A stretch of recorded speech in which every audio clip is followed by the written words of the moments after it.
তাহলে আপনি স্ত্রী হিসাবে এটা কিন্তু একটা ইবাদত, এটা দুনিয়ার কাজ না। মনে করছেন এই দুনিয়ার কাজ আর কি হবে? তার স্ত্রী যদি চায় যে আমার স্বামী আরো বেশি দিন বেঁচে থাক, আমার স্বামীর আরো মান মর্যাদা বাড়ুক, তার দুনিয়ার সম্মান বেড়ে যাক, টাকা পয়সা অর্থ সম্পদের মালিক হোক আরো বেশি বেশি, তাহলে স্ত্রীর উচিত সে যেন নিজের স্বামীকে বারবার উদ্বুদ্ধ করে, স্বামী আর যাই করো রক্তের সম্পর্কগুলো ঠিক রাখো। একটা সন্তানের সাথে সবচাইতে রক্তের সম্পর্ক বেশি তার মা আর বাবার, এ কথা বলে না কেন? এরপরে তার ভাই আর বোনের, এরপরে চাচা ফুফু। তাহলে আপনি স্ত্রী হিসাবে এটা কিন্তু একটা ইবাদত, এটা দুনিয়ার কাজ না। মনে করছেন এই দুনিয়ার কাজ আর কি হবে? আপনি নামাজ পড়া যেমন ফরজ মনে করেন, রোজা রাখা ফরজ মনে করেন, নিকট আত্মীয় যারা তাদের সাথে আপনার স্বামীকে দিয়ে ভালো ব্যবহার করানো, খোঁজ খবর রাখা নামাজের মতো ফরজ। অথচ এইটা আজ অধিকাংশ পরিবারে না থাকার কারণে ছোটখাটো বিষয় নিয়ে মনোমালিন্য।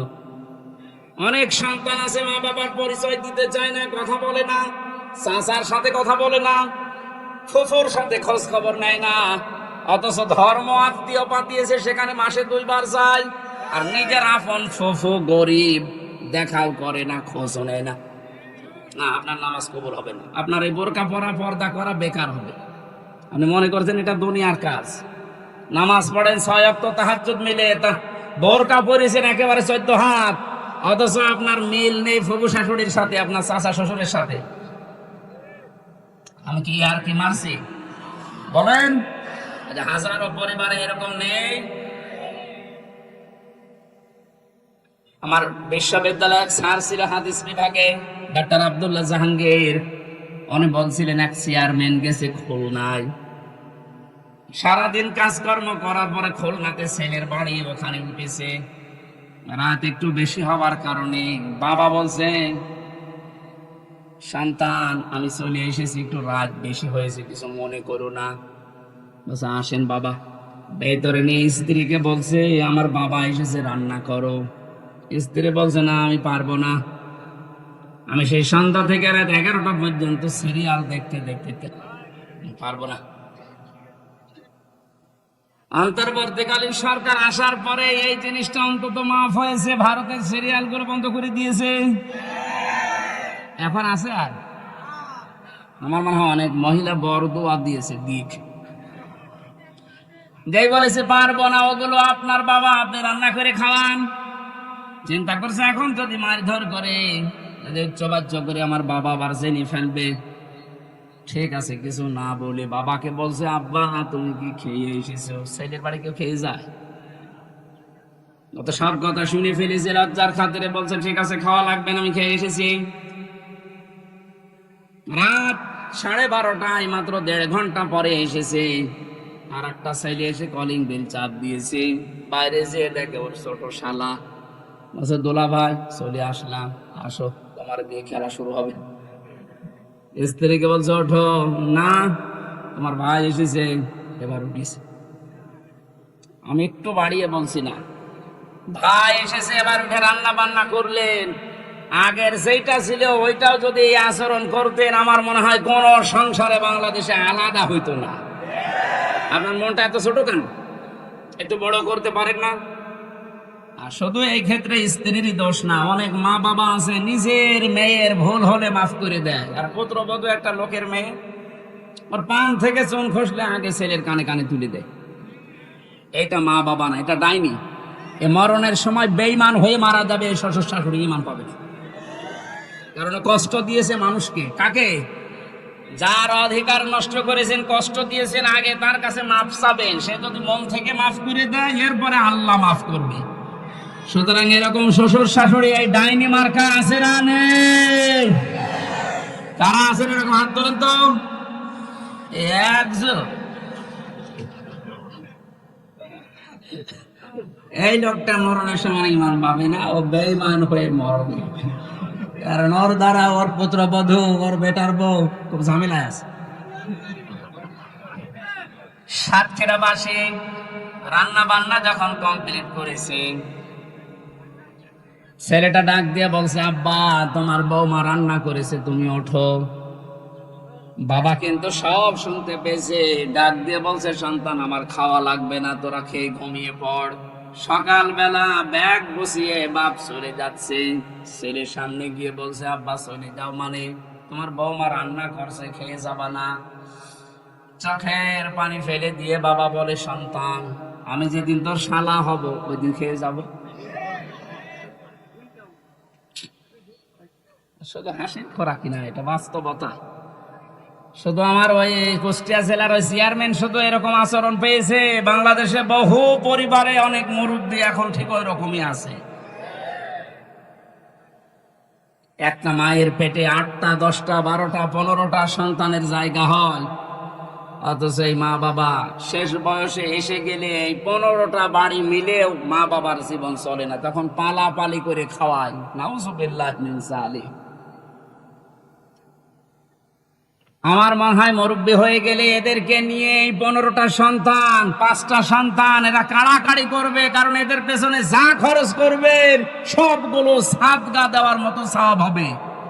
আর আমরা যারা সন্তান আছি আমরা চাইও এটা, কিন্তু আমরা পারি না অধিকাংশ পরিবারে বর কারণে। এইটা একটু বেশি করে ফেললাম। যারা পারেন না বর কারণে হাত তোলেন তো ভাই, সত্যি কথা বলেন, হাত তোলেন। ওয়াজ করা আমার ঠিক হইল না। একটা মানুষের তাহলে এই সমস্যা, বাকিগুলো সবই আপনারা জান্নাতে আছেন আলহামদুলিল্লাহ। ওয়াজ আর করে করব কি? হযরত ইব্রাহিম আলাইহিস সালাম পড়েছিলেন, বাবার বাধা পেয়েছিলেন ঘর থেকে, এরপরেও তিনি বাধাকে উপেক্ষা করে আল্লাহকে খুঁজে বের করেছিলেন, আগুনে পর্যন্ত পড়েছিলেন, এরপরও পিছপা হননি। এরকম ইব্রাহিম নবীর সন্তানদের জীবনের সামনে পদে পদে পরীক্ষা আসতে পারে, ঘর থেকে, বাবার কাছ থেকে, মায়ের কাছ থেকে, স্ত্রীর কাছ থেকেও বাধা আসতে পারে। দিনের ওপরে চলতে গিয়ে পিছপা হওয়া যাবে? এই পয়েন্টটা আমার নিজের দিকে তাকিয়ে বলছি, আমিও যেন পিছপা না হই। দুনিয়া একদিকে যাক, ইসলাম থাকবে আমার সামনে ইনশাআল্লাহ। দিন কায়েম করা এটা আমার জীবনের মূল লক্ষ্য এবং আসল কাজ। এটারে কাফেরকে কাফের বলা লাগবে, এটা আমার ইমানের দাবি, আর নয়তো ইমানই থাকবে না। এই কথা বলতে গেলে যদি এখন এই রাম বাম আর এই জালেমদের দোসররা উল্টা করে ওই কাফেরদেরকে বোঝায় যে এই দেখো এ তোমাদের দেখতে পারি না, এর নামে মামলা দাও, একটা কথা হলো। মামলার আসামি তো 1 নম্বর হওয়া দরকার আল্লাহ। ও ফতোয়া দিয়েছে তো আল্লাহ, আর ওটা অ্যাডভার্টাইজ করেছে প্রথমে নবীজি, তাহলে 2 নম্বর আসামি। ওনাদের কোনো আসামির তালিকায় নেই, যত নাম সব আমাদের। আমরা সেফে রেখে আমি আপনার মতো জালেম হব? এই জন্যই তো সেফে রাখা যায় না। এই যে পয়েন্ট টাকার যে কথাগুলো বললাম, আপনি একটা কথাও খণ্ডন করেন তো? আল্লাহ বরং আমি নির্বাচিত করি নির্বাচনের মাধ্যমে লক্ষ কোটি কোটি উম্মতের ভেতরে তোমাদেরকে আমি আল্লাহ নির্বাচিত করেছি। এ শব্দের ব্যাখ্যা যদি মনে হয় যে না নির্বাচন নির্বাচিত, এই শব্দগুলো বাংলায় পড়ে আছে কোরআনে, আপনি সূরা হজের 78 নম্বর আয়াতে যান। ওটা আরবিতে বললে আপনি বসেন না, বলে তো বাংলা বললাম। এই শব্দকে যারা আজ গোপন করার জন্য রাতের নির্বাচন দিনে করে ফেলেছে, নাকি উল্টে গেছে? দিনের নির্বাচন রাত্রে করেছে। আপনি তো নির্বাচিত না, এই জন্য তো আপনাকে মানুষ দেখতে পারে না। সবগুলো এমনকি একেবারে আসল জায়গা থেকে মেম্বার পর্যন্ত এখন আর নেই, সব শেষ না, কারণ এরা নির্বাচিত না। আর এই কারণেই এই 17 বছরে সাতক্ষীরার ময়দানে কোরআনের কথাগুলো আলেমদেরকে মুখ খুলে বলতে দেয়নি। সাতক্ষীরায় বহুবার এসেছি কিন্তু উঠতে দেয়নি। আজকে আসেন তো, এই যে পাশে কোন থানা যেন, শ্যামনগর, শ্যামনগর না, ওখানে গাবোরা নামে এক ইউনিয়ন আছে, গাবোরা, ওই জায়গায় এসেছিলাম। লেলি না, আল্লাহর ওলি আমার কথা বলতে দেয়নি। এখন শুনলাম পালিয়েছে। আপনি আজকে আসেন, আজকে আসেন, এই যে এই জায়গায় আসেন, বলেন যে কথা বলতে দেবো না, দেখেন আপনার খেলা হবে। কোরআনে কারিম পারমিশন দেবে যে আপনি কথা বলতে পারেন কিনা। যদি কোরআন বলে যে না আপনার কথা বলার যোগ্যতা নেই, আপনি কথা বলবেন না, চুপ করে থাকবেন। সেই আয়াতে আজকে পড়েছি সূরা বাকারার 124 নম্বর আয়াত। কথা কারা বলবে, সামনে কারা থাকবে, এই কথাগুলো আল্লাহ আমাদের কাছে জানাবে। আপনি জেনে তারপরে বাড়ি যাবেন। ইত্তাকি দাওয়াতাল মাজলুম ফাইন্নাহা লাইসা বাইনাহু ওয়া বাইনাল্লাহি হিজাব। মুসলিম শরীফের হাদিস। আল্লাহর নবী বলেন, তোমরা বেঁচে থাকবা, ভয় করবা, সতর্ক থাকবা মজলুমের বরদোয়া থেকে। কারণ মজলুমের বরদোয়া আর আল্লাহর ভেতরে কোনো পর্দা থাকে না। এই জালেমের বিদায়ের জন্য আমার মনে হয় মজলুমের বরদোয়া সবচেয়ে বেশি কার্যকারী ভূমিকা পালন করেছে। ছাত্র জনতা এবং সাধারণ যারা জীবন তো দিয়েছে, তাদের জীবনের উপরে, শাহাদতের উপরে এবং মজলুমের বরদোয়ার উপরে আল্লাহ কবুল করে আমাদেরকে স্বাধীন একটা দেশ এখন দিয়েছেন। এখনো আমরা স্বাধীন না, ষড়যন্ত্র এখনো চলছে। কথা বলেন না কেন?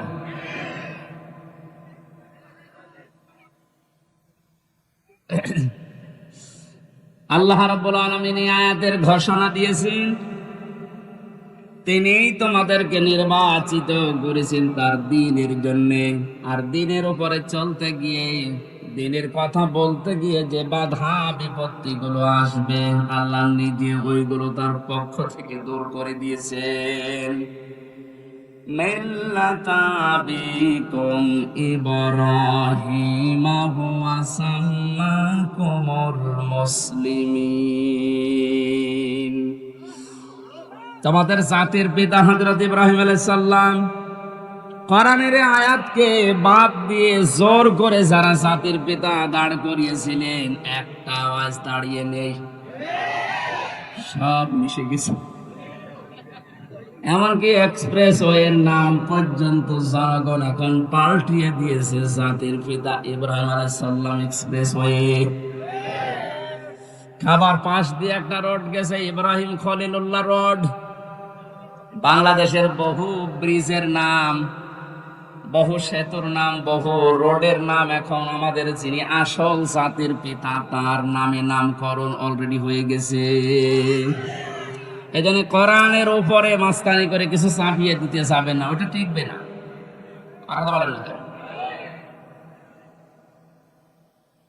কোরআনে সূরা হজের ভেতরে আল্লাহ মূর্তির বিরুদ্ধে কথা বলেছিলেন যে মিথ্যা কথা থেকে বেঁচে থাকবা আর মূর্তি পূজা থেকে বেঁচে থাকবা। অথচ সেইটা জাতির উপরে মুশরিকদের কথা মতো অনেকেই চাপিয়ে দিয়ে মনে করেছিল অমর হয়ে যাবে। আমার তো এখন মনে হচ্ছে যত টাকা খরচ হয়েছিল এই ভুয়া জাতির পিতার জন্য, সব টাকাগুলো এখন পানিতে ফেলেছে। এগুলো যদি মানুষের জন্য খরচ করতেন, এই মানুষগুলোই এই লোকটার জন্য হয়তো দোয়া করলে আল্লাহ কবুল করলেও করতো। কিন্তু যা করলেন, দোয়া করার মতো রাস্তা আর তো রাখলেন না, সব নষ্ট করে দিলেন। আমাদের যে নাম মুসলিম, আজ অনেকেই স্লোগান দিচ্ছে তুমি কে আমি কে, বাঙালি বাঙালি, এটা বলা জায়েজ নেই। আমাদের পরিচয় বাঙালি না, আমাদের পরিচয় মুসলিম। কথা বলেন না কেন? আর দেশ হিসাবে যেহেতু বাস করি এই দেশে, এই জন্য আমরা বাংলাদেশি। এই শব্দটাকে আমি বানালাম। কোরআনে কারিমে আল্লাহ আয়াতের মাঝের অংশে জানিয়েছেন হুয়া সাম্মাকুমুল মুসলিমিন। এই যে হুয়া, এর ফাইল বা কর্তা হযরত ইব্রাহিম নবী। আমাদের যিনি জাতির পিতা, তিনি আমাদের নাম দিয়েছেন যে তোমরা মুসলিম জাতি হিসাবে তোমাদের নাম আমি মুসলমান, এটা রাখলাম। বলেন সুবহানাল্লাহ। এখান থেকে যে মাসলাটা বের হয়, মা বোনেরা যারা বিভিন্ন জায়গায় বসে শুনতেছেন, আপনারও এখানে একটা দায়িত্ব বের হয়। মার বাবা হিসাবে দায়িত্ব হচ্ছে, সন্তান হওয়ার পরে মা বাবার প্রথম দায়িত্ব হচ্ছে তার একটা অর্থবোধক ইসলামী সুন্দর নাম রাখা। যেহেতু আমাদের পিতা হযরত ইব্রাহিম নবী, তিনি জাতির পিতা হিসাবে জাতির নাম রেখে দিলেন মুসলিম বা মুসলমান। আমরাও যারা সন্তানের মা বাবা হব, আমাদের প্রথম দায়িত্বই হবে একটা অর্থবোধক নাম রাখা। এটা আমাদের জাতির পিতা ইব্রাহিম আলাইহিস সালাম থেকে আমরা পেয়েছি। মুসলিমের দোয়া থেকে বেঁচে থাকার জন্য নবীজি আহ্বান জানিয়েছেন। এদেশের সবচাইতে বড় মজলুম যারা ছিল তারা আলেমেরা। আজকে যার নাম দিয়েছেন শহীদ আল্লামা দেলাওয়ার হোসাইন সাইদি, উনি কত বড় মাজলুম, 13টা বছর এক ঘরের ভেতরে কাটিয়ে গেল।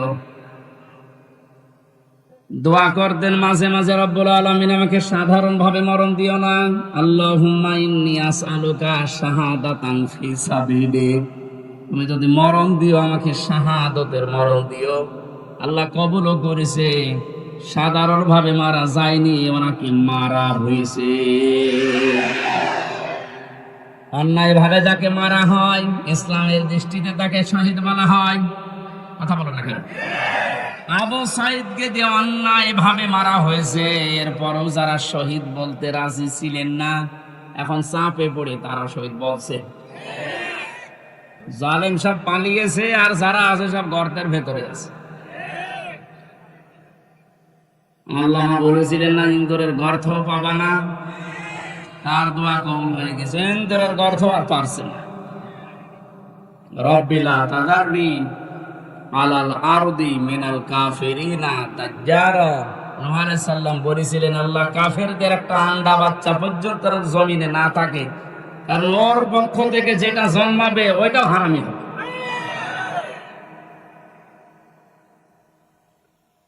বড় মুসলিমের দোয়া কবুল হয়ে একবারে গিয়ে দিল্লি পড়েছে। আমার ভাইরা,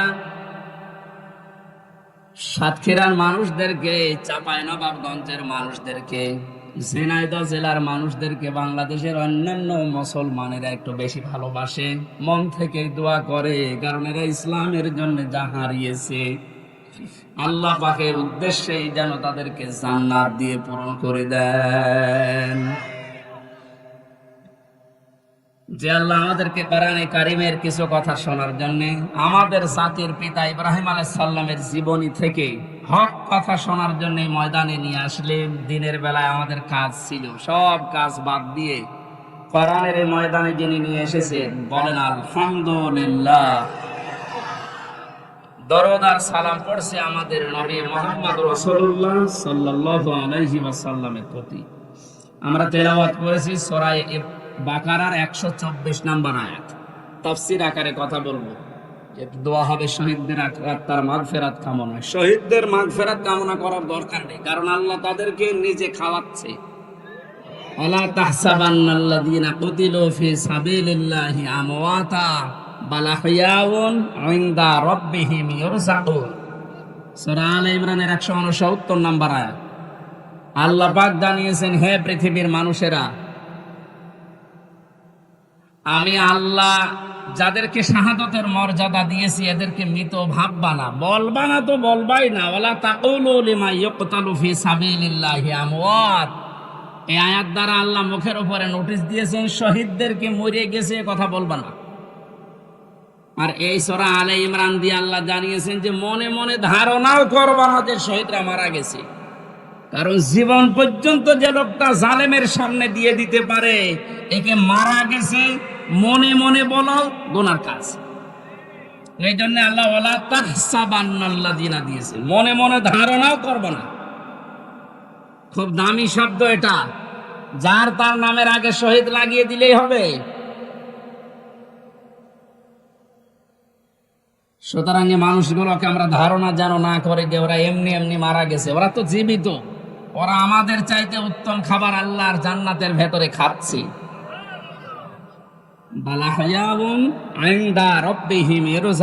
আল্লাহ বলেন ওরা জীবিত এবং আমি আল্লাহ নিজে ওদেরকে খাওয়াই।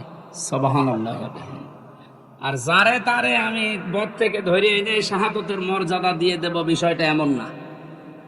আলিয়ালামাল্লাহুল্লাযীনা আমানু ওয়া ইয়াত্তাখিযা মিনকুম শুহাদা আল্লাহু লা ইউহিব্বুজ জালিমিন। সূরা আলে ইমরানের 140 নম্বর আয়াতের শেষের দিকে আছে, যাদের জীবন যৌবন আমি আল্লাহর কাছে পছন্দ হয়, ভালো লাগে, এ মানুষগুলোকে আমি আল্লাহ এমনিতেই মরণ দেই না, এদেরকে আমি আল্লাহ শাহাদাতের মরণ দিয়ে ধন্য করি। আর জালেমদেরকে আমি আল্লাহ ভালোবাসি না। জোরে বলেন নাউজুবিল্লাহ। জালেমদেরকে শোধরানোর সময় এখনো আছে, যদিও জালেমদের আল্লাহ হেদায়েত বঞ্চিত করে দেয়। আল্লাহু লা ইয়াহদিল কওমাজ জালিমিন। জালেমদেরকে আমি আল্লাহ পথ দেখাই না, হেদায়েত দেই না। কে বলছেন? এজন্য ওদের জন্য দোয়া করে লাভ নেই। যারা জুলুম করেছিলেন আপনার জন্য দোয়া করেও লাভ হবে না, কারণ আপনার জন্য দোয়া করলে আল্লাহ কবুল করবে না। আপনি জীবনটা নষ্ট করে ফেললেন, দুনিয়াও শেষ আপনার, আর আখিরাতে আপনি আল্লাহর মামলার আসামি। এই সাতক্ষীরায় যারা জুলুম করেছেন প্রকাশ্যে গোপনে, সে যে বিভাগে হোক, প্রশাসনে হোক, বিচার ব্যবস্থায় হোক, আর এই জনপ্রতিনিধির নাম নিয়ে, বিভিন্ন হাইব্রিড নেতা নাম নিয়ে যাই করেছেন, আপনাকে আল্লাহ মাফ করবে না। আল্লাহ মাফ করবে না। আপনার বলার দরকার কি? হ্যাঁ, আমার বলার দরকার আছে। কোরআনে কারীম আমাকে বলতে বলছে, ইন্নামাস সাবিলু আলাল্লাযিনা ইয়াজলিমুনান নাস। সূরা শূরা 25 নাম্বার পারা, 6 নাম্বার পৃষ্ঠা, 13 নাম্বার লাইনের 42 নাম্বার আয়াতের প্রথম অংশে আছে। আল্লাহ বলেন, হে নবী আপনি বলেন যে জালেমদের বিরুদ্ধে আমি আল্লাহ মামলা দেব। কে? সুতরাং এই দেশে যারা জালেম ছিল এরা আমার হামজার মামলার আসামি না। আমি তো মামলা করবই, এরা মামলার আসামি হচ্ছে সরাসরি আল্লাহ। যারা এই দেশে আল্লাহর মামলার আসামি, তাদের উপরে দয়া দেখিয়ে লাভ আছে? ওরা যেমন কষ্ট দিয়েছে, আমার মনে হয় ওদেরকে এরকম একটু কষ্ট দিয়ে বোঝানো দরকার যে দেখ ঠেলাকে। আলেমদের গায়ে হাত দিয়ে শুধু না, পায়ে ডান্ডা বেড়ি দিয়ে, হাতে হ্যান্ডকাপ লাগিয়ে, যেটা লাগালে হাত কেটে যায়, মাজায় দড়ি দিয়ে, কালো কাপড় দিয়ে চোখ বেঁধে, গরুর মতো ছাগলের মতো টানতে টানতে নিয়ে যেতেন আদালতে। কত বড় মুরব্বী আলেম আমি দেখেছি জেলখানায়, মাওলানা রফিকুল ইসলাম খান, অধ্যাপক মিয়া গোলাম পরওয়ার এই খুলনা। এইরকম মানের মানুষ, ডাক্তার শফিকুর রহমান, মাওলানা মামুনুল হক, কত বয়স বলেন তো? 50-52 বছর বয়স, কারো 60-65 বছর বয়স। এইরকম মানুষদেরকে, যাদের জোতা টানার যোগ্যতা আপনার নেই, আর আপনি তার মাথায় দড়ি বেঁধে ডান্ডা বেড়ি দিয়ে টানতে টানতে নিয়ে যেতেন ছাগলের মতো। এখন যেমন নিয়ে যাচ্ছে, ডিম মারছে মানুষ, এখনটা টের পাচ্ছেন যে কেমন লাগে।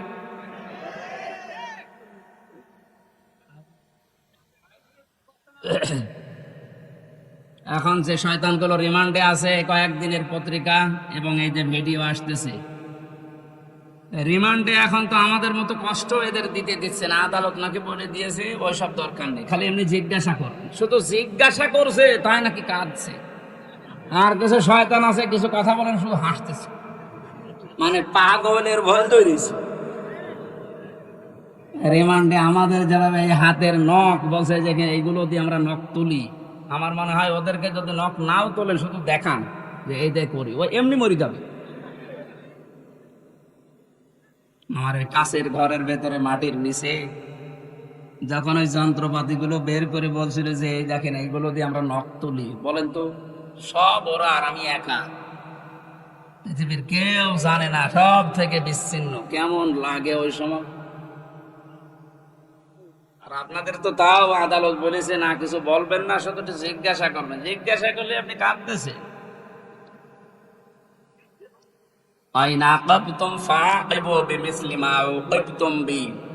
প্রতিশোধ নেওয়া জায়েজ আছে অতটুকু যতটুকু আমি অত্যাচারিত হয়েছি। ডাক্তার শফিকুর রহমান এর জন্য ঘোষণা দিয়েছেন, যাদের কারণে 17 বছর এই দেশের জনগণের বিভিন্ন সাইডে, দিক এবং বিভাগে অত্যাচারিত, জুলুম, নির্যাতন, মিথ্যা মামলা, ঘরে থাকতে পারে না, চাকরি বাকরি দেয়নি, এবং মিথ্যা মামলা দিয়ে শুধু শেষ করেনি, মিথ্যা সাক্ষী সাজিয়েছে। শুধু মিথ্যা সাক্ষী দিয়ে শেষ করে দিলে হতো, বা সাজা লাগিয়ে কাউকে ফাঁসি দিয়েছে, কারো যাবজ্জীবন দিয়েছে। এইগুলো তো তারা জীবনও মাফ করবে না, কারণ যে ক্ষতি আপনি তার করে দিলে তার পরিবারের। এখন এই দেখে দেখে সব আইনের আওতায় এনে আপনাদের ঠিক এইভাবে বিচার করা হবে, আপনাদের বানানো আইন। কথা বলেন না কেন? যে আইন বানিয়ে রেখে গিয়েছিলেন, এখন আপনি মরবেন ঠিক ওই আইনে। আয়না ঘর আপনি বানিয়েছেন, আয়না মানে চারিদিকে আয়না দেওয়া না, কোনো আয়না নেই। ওই জায়গায় এখন আপনাকে 10 দিন রাখি, আপনি দেখেন যে মানবতার সাথে কি ঠাট্টা আপনি করেছিলেন। এরপরও টিভির সামনে এসে সাংবাদিকদের সাথে এসে আপনার বলতে লজ্জা করে না যে কেন জনগণ খেপে যাচ্ছে? আমি তো বুঝতে পারছি না। বুঝতে পারছেন না? এদিকে আসেন, আপনাকে বোঝাচ্ছে, ঝুড়ি কোদাল দিয়ে বোঝাচ্ছে। যা করেছেন আল্লাহর আরশ কেঁপে গেছে। এই জন্য আমাদের যিনি জাতির পিতা হযরত ইব্রাহিম আলাইহিস সালাম, তাকে আল্লাহ যে পরীক্ষাগুলো করেছিলেন জীবনে, ফিরে ফিরে জাতির পিতা তিনি হননি। 50টা পরীক্ষা দিয়েছিলেন। কয়টা? আল্লাহ পাক আমাদেরকে শোনাচ্ছেন আমরা যেন এরকম বাবার সন্তান হিসাবে গর্ববোধ করি। এদেশে আজও যারা এই কথা বলে, আমার কুষ্টিয়ায় ওই সময় যখন ছিলাম, ওই সময় যিনি এসপি ছিল, ওর নাম নিতে আমার ঘৃণা হয়।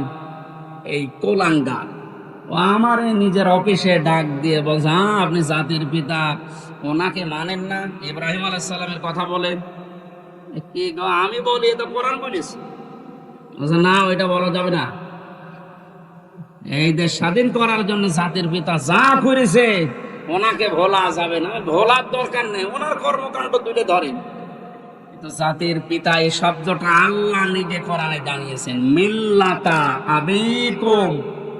শুধু তোর একা না, কুম বহু বচন, তোদের সবার জন্য যারা দাবি করে যে আমি মুসলিম, তাদের জন্য জাতির পিতা হিসাবে ঘোষণা দিলাম একজনের নাম। তার নাম ইব্রাহিম। তার নাম কি? তিনি কি এমনি এমনি হয়েছিলেন? এবার আসেন আল্লাহ কি জানাচ্ছেন, ওয়া ইয বাতালা ইব্রাহিম রাব্বুহু বিকালিমাতিন ফাআতাম্মাহুন্না। আল্লাহ পাক বলেন, আমার নবী ইব্রাহিমকে আমি আল্লাহ পদে পদে পরীক্ষা করেছিলাম, আর প্রতিটি পরীক্ষায় তিনি উত্তীর্ণ হয়েছিলেন। যতগুলো বাক্য দিয়ে, যতগুলো কাজ দিয়ে তাকে জীবনে পরীক্ষা করলাম। তোমাদের যিনি জাতির পিতা, তোমরা যার সন্তান হিসাবে গর্ববোধ করো, তোমাদের এই বাবা কোনোদিন ফেল করেননি। সাতক্ষীরার মানুষেরা আপনারা পরিচয় দিয়ে গর্ববোধ করবেন, কারণ আপনারাও ফেল করেননি। বাংলাদেশের বহু জেলার লোকেরা ফেল করে গেছে, বিশেষ করে গোপালগঞ্জের ফেল হয়ে গেছে। ওদের যেগুলো এখন কীর্তিকলাপ বের হচ্ছে, সাতক্ষীরার কোন সন্তান যদি ফার্স্ট ক্লাস ফার্স্ট হয়, তার চাকরি হবে না। আর গোপালগঞ্জে বাড়ি হলে আমার মনে হয় 2 পয়েন্ট পেয়েছে, চাকরি পেতে দেরি হয় না। এতে বৈষম্য, এমনিতে বৈষম্য বিরোধী আন্দোলন ছাত্ররা শুরু করে নাই। সব জায়গায় যখন দেখেছে বৈষম্য, তখন ওরা করবে কি? আহ্বান জানাচ্ছি, যেহেতু রাষ্ট্র সংস্কার এখন চলছে, এই জালেম এবং জালেমদের দোসর যারা, তাদেরকেও এখন সংস্কার করা দরকার।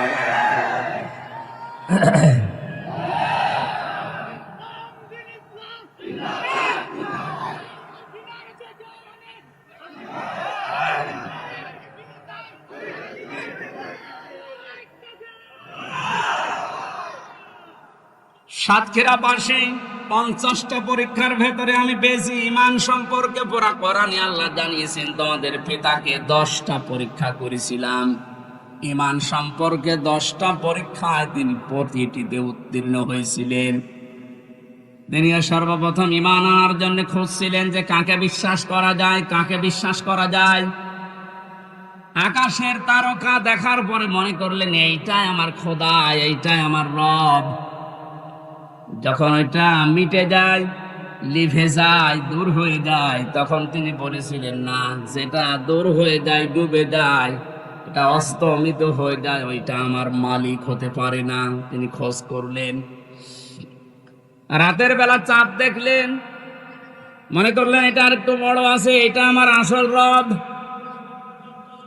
সকালবেলা যখন দেখলেন না, ওইটাও আর নেই, মিলিয়ে গেছে, বললেন না, যেটা ডুবে যায় এইটা আমার মালিক হতে পারে না। কোরআনে কারিমে আল্লাহ সূরা আনআমের ভেতরে এগুলো আমাদেরকে শোনাচ্ছেন শিক্ষা নেওয়ার জন্য। এখানে একটা শিক্ষা বের হবে, ভালো করে তাকান। দ্বিতীয় নম্বরে সকালবেলা যখন সূর্য দিগন্তে দেখলেন যে পূর্ব দিগন্তে সূর্য উঠেছে, আস্তে আস্তে যখন বড় হতে লাগে, তখন রব যখন হয় তখন বললেন এইটা আমার রব হবে, এটাই আমার খোদা হবে। সন্ধ্যাবেলা যখন ওইটা পশ্চিম আকাশে মিলিয়ে যায়, বললেন না, যেটা অস্তমিত হয় ডুবে যায় ওইটা আমার মালিক হতে পারে না। জাতিকে তিনি জানালেন ইন্নী ওয়াজ্জাহাতু ওয়াজহিয়া লিল্লাযী ফাতারাস সামাওয়াতি ওয়াল আরদা হানিফাও ওয়া মা আনা মিনাল মুশরিকিন। সূরা নামের ৭৯ নম্বর আয়াত। হযরতে ইব্রাহিম নবী জাতিকে ডাক দিয়ে বললেন, হে আমার জাতির লোকেরা, এতদিন পর্যন্ত যাদেরকে খোঁজ করে পেয়েছিলাম একটাও স্থায়ী না, সব অস্থায়ী, সব অস্তমিত হয়ে গেছে, ডুবে গেছে। আমি আমার এই চেহারাকে ঘুরিয়ে দিলাম ওই আল্লাহর দিকে, যিনি আসমান আর জমিনের উদ্ভাবক, যিনি বানিয়েছেন এটা। হানিফা, আমি একনিষ্ঠ ভাবে ঘুরলাম আল্লাহর দিকে। আমান আমিনাল মুশরিকিন, আর আমি মুশরিকদের অন্তর্ভুক্ত না। আমাদের জাতির পিতা তিনি শিরিক থেকে মুক্ত হয়ে ঘোষণা দিলেন যে আমি মুশরিক না, অথচ এই দেশে কত অবৈধ সন্তানেরা বিভিন্ন মুশরিকদেরকে খুশি করার জন্য জাতিকে প্রকাশ্য শিরিক করিয়েছে, মুশরিক বানিয়েছে। বিভিন্ন স্কুল কলেজে আমি দেখেছি, ভিডিও দেখেছিলাম, একটা মূর্তি সামনে নিয়ে, ছবি সামনে নিয়ে ছেলেমেয়েরা যে মাথা নিচু করে সম্মান জানাচ্ছে, অথচ আল্লাহর নবী জানিয়েছেন লা ইয়াদখুলুল জান্নাতা লা তাদখুলুল মালাইকা বাইতান ফীহি কালবুন আও তাসাবির। ওই ঘরের ভেতরে রহমতের ফেরেশতা প্রবেশ করে না যেখানে মানুষের ফটো থাকে আর কুকুর থাকে। অথচ প্রত্যেকটা অফিস, আদালত, বাড়ি, দোকানঘাট, সব জায়গায় এই শিরকটা চালু করার জন্য উঠে পড়ে লেগেছিল। আল্লাহ এমন ভাবে বিদায় দিয়েছে জিল্লতির সাথে। আজকে আসার সময় দেখলাম বাবার মুখ দেখা যাচ্ছে না। আমাদের পিতা যদি শিরিক থেকে মুক্ত হওয়ার জন্য ঘোষণা দিতে পারে, ও সাতক্ষীরাবাসী জীবনে আজকে ঘোষণা দেবেন, আর যাই করি আমি শিরিক করব না। জীবন চলে যাক, নবীজি জানিয়েছেন আমার উম্মতেরা, তোমাকে যদি জবাই করা হয়, আগুনের ভেতরে পুড়িয়ে ফেলা হয়, এরপরও কোনোদিন শিরিক করবা না। কি এখানে কি সাপ? সাপ ধরে এখানে ফেলে দেন, সাহস আছে যার তারে ধরতে বলুন। ও ধোড়া সাপ আর কি, ওর রওশনের সাদের মতো, আর জীবন যৌবন সব শেষ। সাহস যার আছে তারে বলেন যে মাথা চেপে ধরে এদিকে ফেলে দিতে দেন। কি হলো, আপনি কি ওটা হাতে করে বসে আছে? আসেন, মেরে ফেলেছেন, মেরে ফেলা ঠিক হয়। আমার ভাইরা, ইব্রাহিম আলাইহিস সালাম তিনি অনুসন্ধান করে খোঁজ করে পেয়েছিলেন কাকে? বলেন না কেন? আর আমাদেরকে এ জাতির আলেমরা, নবীর ওয়ারিসরা চোখে আঙ্গুল দিয়ে দেখায়, এরপরও আমরা সত্যকে সত্য জানার পরও মানতে চাই না। তাহলে উনি ইব্রাহিম আলাইহিস সালাম জাতির পিতা হয়েছিলেন প্রথম পরীক্ষায় পাস। তিনি ইমানের 10টা পরীক্ষা দিয়েছিলেন, এখানে আমরা 3টা পেয়েছি। একটা তারকা দিয়ে, একটা চন্দ্র দিয়ে, আর একটা সূর্য দিয়ে। রব্বুল আলামিন বলেন তাকে আমল সম্পর্কে আমি পরীক্ষা করেছিলাম 30টা। প্রতিটি আমলে হযরত ইব্রাহিম আলাইহিস সালাম তিনি পাস করেছিলেন। জোরে বলেন সুবহানাল্লাহ।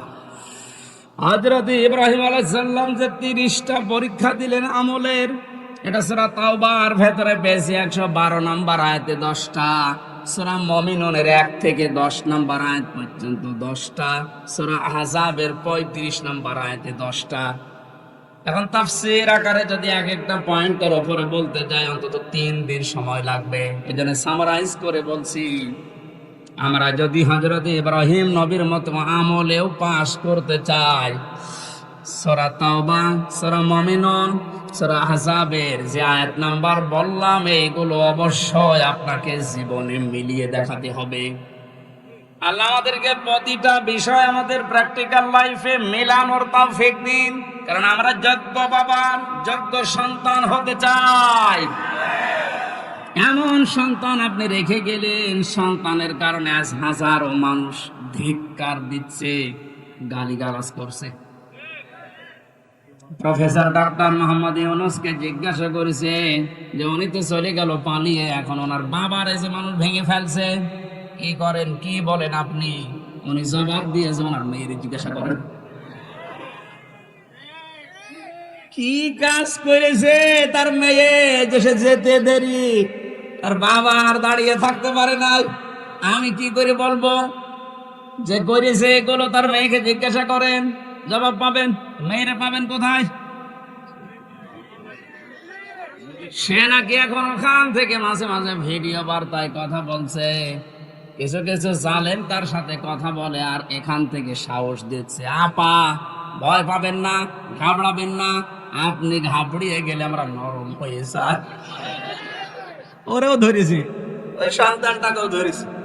এখন আপনার ভয় পাওয়া না, নরম হওয়া না, আপনি নরম তুলতুলে হয়ে যাবেন।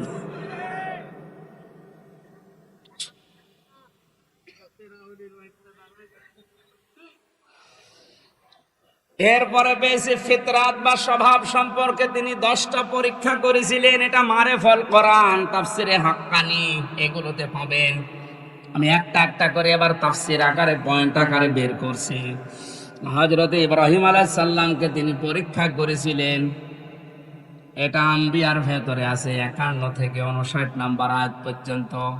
জীবন চলে যাক, আপনি মারা যান, আর যাই হোক না কেন, জীবনে যেন কোনোদিন শিরিক করবেন না। মা বোনদের ভেতরে এটা অনেক বেশি।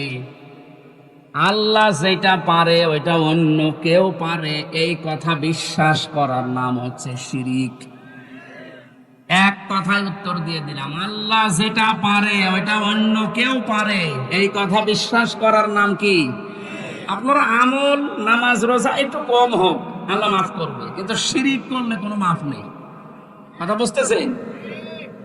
আপনারা 5 ওয়াক্তের জায়গায় 15 ওয়াক্ত নামাজ পড়া লাগবে না, সারা দিন আপনারা সারা রাত রোজা রেখে কাটাও লাগবে না, এরকম না।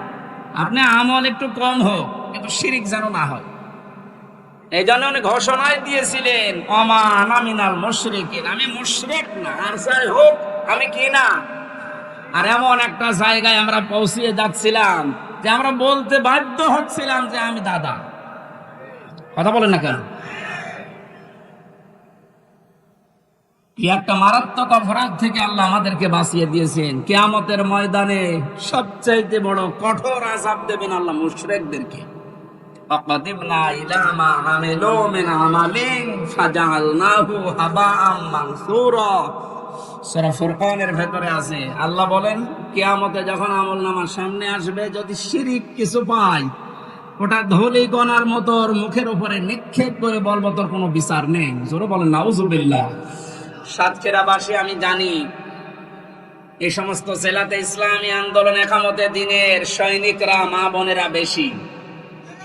আপনাদের আর যাই হোক শিরিক করবেন না। আপনাদের যতটুকু আছে আল্লাহ জান্নাত দেবে আমি আশা করি, কিন্তু শিরিক থাকলে সমস্যা। কিয়ামতে আল্লাহ একটা প্রাচীর বানিয়ে রাখবেন আরাফ, ওখানে কিছু মানুষকে নারী পুরুষ দাঁড়িয়ে থাকবে, এই জান্নাতেও যাবে না, জাহান্নামেও যাবে না। সাহাবী প্রশ্ন করলেন, হে নবী ওরা জান্নাতে যাবে না কেন? বিশ্ব নবী বলেন, সাহাবীরা, এই মানুষগুলো দুনিয়াতে মা বাবার সাথে খারাপ আচরণ করেছিল, এই কারণে আল্লাহ তাদেরকে জান্নাত দিচ্ছে না। যারা এখানে আছে হাতে পায়ে ধরে বলছে আমল কম হোক, আখলিস দীনাকা ইয়াকফিকাল আমালুল কলিল, তোর ইমানটা খাঁটি করবে, নির্ভেজাল করবে, শিরিক মুক্ত করবি, আমল কম হলো আল্লাহ তোরে জান্নাতে দিয়ে দেবে। মা বাবার সাথে আজ আমরা অনেকেই খারাপ আচরণ করতে বাধ্য হচ্ছে। এর পেছনে যারা কল কাটি নাড়ায় তারা অধিকাংশ পরিবারে খোঁজ খবর নিয়ে দেখলে দেখা যায় তার স্ত্রী দায়ী। এখন বলে না কেন? একটা মা হওয়ার জন্য যে কষ্টটা সহ্য করেছে আপনার আমার আর মা, এই পৃথিবীতে আমার মুখটা দেখার জন্য বিজ্ঞান এখন প্রমাণ করছে 57 ইউনিট কষ্ট সহ্য করা লাগে একটা সন্তানকে দুনিয়ায় আনতে মায়ের। অথচ পুরুষ মানুষ যত শক্তিশালী হোক, ও যদি মোহাম্মদ আলী হয়, তারপরেও এই মানুষটা সর্বোচ্চ কষ্ট সহ্য করতে পারে 45 ইউনিট। এর উপরে কষ্ট সহ্য দিলে ও মারা যাবে। একটা মা দুনিয়ায় আমার মুখ দেখতে গিয়ে 57 ইউনিট কষ্ট সহ্য করে তারপরে আমি দুনিয়ায় এসেছি। এই জন্য আল্লাহ আরাফ নামক প্রাচীর দিয়েছে, এদেরকে জান্নাতে দেখছেন। এই প্রথম কারণ। যারা বিভিন্ন জায়গায় বসে কথা শুনছেন, আপনাদেরকে আমি জান্নাতে নিতে চাই, জান্নাতি নিতে চাই। এই জন্য বলছি দুনিয়া কি হবে, কয়দিন যাবে না। আর মা বাবার সাথে খারাপ আচরণ যেন আপনার স্বামী না করে, বারবার তাকে পথে রাখেন, বোঝান। এমনকি তার নিকট আত্মীয় স্বজন যারা আছে, তার বোন আছে, তার ভাই আছে, তার চাচা আছে, ফুফু আছে, এগুলোর সাথে যেন সুন্দর আচরণ করে, তাদের হক আদায় করে, সমর্থ অনুযায়ী তাদের দেখাশোনা করে, টাকা পয়সা তাদের উপরে খরচ করে। এটা আপনি উদ্বুদ্ধ করেন। জীবনের মেইন কাজই এইটা। পৃথিবীর প্রত্যেকটা নবীকে আল্লাহ বলেছিলেন আনাকিমুদ্দিন, যে আমার ইসলাম কায়েম করেন। এ বিষয়ে কোনো মর্তবারখত্ব করবেন না, কারো বাধা মানবেন না। সুতরাং আমরা যেহেতু এই যে পৃথিবীতে দিনের খাদেম, কামলা, লেবার, যতদিন পর্যন্ত জীবনের শেষ দিন না আসে, বেতন হিসাবে জান্নাত পেয়েছি এ ঘোষণা না পাই, ততদিন পর্যন্ত আমাদের কোনো থামাথামি নেই। নামাজ যেমন ফরজ মনে করে পড়ি, রোজা যেমন ফরজ মনে করে রাখি, দিন কায়েম করব, আন্দোলন করব, এইটাও ফরজ মনে করি। আল্লাহ আমাদেরকে ওই রকম ঈমান তুমি ইব্রাহিম নবীর মতো দান করো। সমাজের বাধা পেয়েছিলেন, রাষ্ট্রের বাধা পেয়েছিলেন, বনবাসে পর্যন্ত গিয়েছিলেন। আমি তাফসিরে প্রায় 22-23টা তাফসির থেকে নোট করেছি, সবগুলো বলতে গেলে সময় পাচ্ছি না। হিজরতের পরীক্ষা দিয়েছিলেন, জবাই করেছিলেন সন্তানকে, প্রত্যেকটার শেষে কোরআনের আয়াত সেট করেছি। এরপরে কাবা নির্মাণ করে পরীক্ষা দিয়েছিলেন আল্লাহকে। হজের 26 নম্বর আয়াতে আছে ফিতরাত সম্পর্কে তিনি পরীক্ষা দিয়েছিলেন 10টা, এই মাথার ভেতরে 5টা, নাকে পানি দেওয়া এই কাজটা ছিল না, এই জন্য আল্লাহ করোনা দিয়েছিলেন। বহু বিমানবন্দরে আমি দেখেছিলাম, অমুসলিম বিমানবন্দরে যে সমস্ত দেশে ওরা পানির ব্যবহার করতো না, টিস্যু, শুধু টিস্যু দিত, এমনকি টয়লেট করার পরও টিস্যু। আল্লাহ এমন সিস্টেম করে দিয়েছে, নাকে পানি দিবি না, প্রতিদিন নাকে পানি অন্তত 5 বার করে দে। করোনা নামে যে রোগ, এটা আস্তে আস্তে দূর হয়ে যাবে। এটা আল্লাহ দিয়েছিলেন মনে হয় এই ইব্রাহিম নবীর এই ফিতরাতের প্রথম যে কাজটা ছিল নাকে পানি দেওয়া। কত রকমের জার্ম দিনের ভেতরে আপনার নাক দিয়ে যায়, যত পরিষ্কার থাকবে তত রোগ থেকে আল্লাহ আপনাকে বাঁচাবে।